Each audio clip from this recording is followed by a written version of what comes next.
Salam Menit Katekesi. Saudara-saudari yang terkasih, kembali lagi bersama kami di Menit Katekesi. Kali ini kita akan melanjutkan pembahasan kita pada bagian kedua, yaitu tentang dua tema pendalaman untuk Keuskupan Tanjung Karang. Dalam dokumen yang disiapkan oleh Sekretariat Sinode Universal, terdapat 10 tema yang dijadikan acuan untuk sinode kita. Tema nomor 2 adalah mendengarkan. Inilah tema wajib untuk Keuskupan Tanjung Karang bersama Keuskupan Agung Palembang dan Keuskupan Pangkal Pinang. Sebagai tema yang harus didalami, proses mendengarkan merupakan langkah pertama, namun menuntut pikiran dan hati terbuka, tanpa prasangka. Bagaimana Allah berbicara kepada kita melalui suara yang kadang kita abaikan?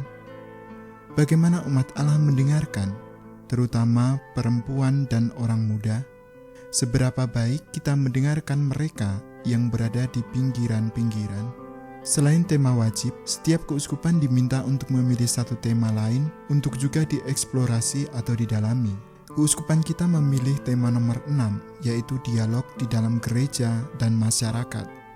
Dalam sejarah gereja Keuskupan Tanjung Karang, kita mengingat istilah berziarah bersama dan moto, "Kamu akan menjadi saksiku," dari Monsinyur Andreas Henry Susanto. Monsinyur Yohanes Harun Yuwono meneruskan dengan mengambil moto Allah tidak membeda-bedakan orang. Bagaimana gereja Keuskupan Tanjung Karang berdialog dan belajar dari masyarakat luas? Apakah gereja punya sarana untuk berdialog dengan orang lain? Pertanyaan-pertanyaan yang menyertai masing-masing tema berikut dapat digunakan sebagai titik awal atau pedoman yang membantu. Percakapan dan dialog kita tidak perlu dibatasi pada pernyataan-pernyataan berikut. Pertama, tema wajib mendengarkan.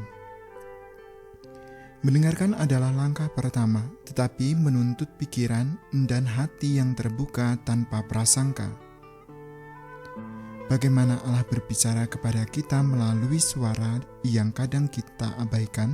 Bagaimana umat awam didengarkan, terutama para perempuan dan orang-orang muda? Apa yang mempermudah dan menghambat sikap mendengarkan kita?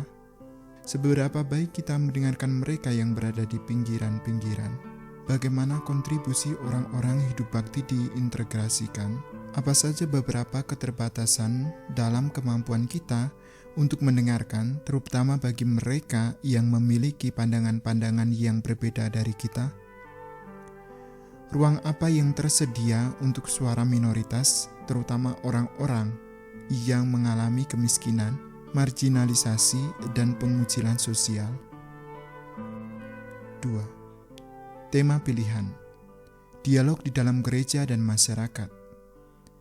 Dialog membutuhkan ketekunan dan kesabaran, tetapi juga memungkinkan tumbuhnya saling pengertian. Apakah kita memiliki kisah-kisah istimewa dalam hal dialog dalam gereja dan dalam masyarakat? Apa itu? Apa saja tempat-tempat dan sarana-sarana dialog di dalam gereja lokal kita? Bagaimana mengatasi perbedaan-perbedaan visi atau konflik-konflik dan kesulitan-kesulitan? Isu-isu khusus apa dalam gereja dan masyarakat yang perlu lebih kita perhatikan? Pengalaman-pengalaman dialog dan kerjasama apa yang kita miliki dengan para penganut agama lain dan dengan mereka yang tidak menganut agama tertentu?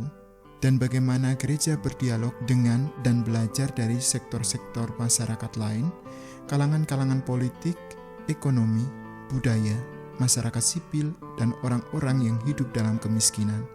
Demikianlah bagian kedua dari bahan Sinode Universal tingkat Keuskupan Sufragan Tanjung Karang. Nantikan kelanjutannya. Salam.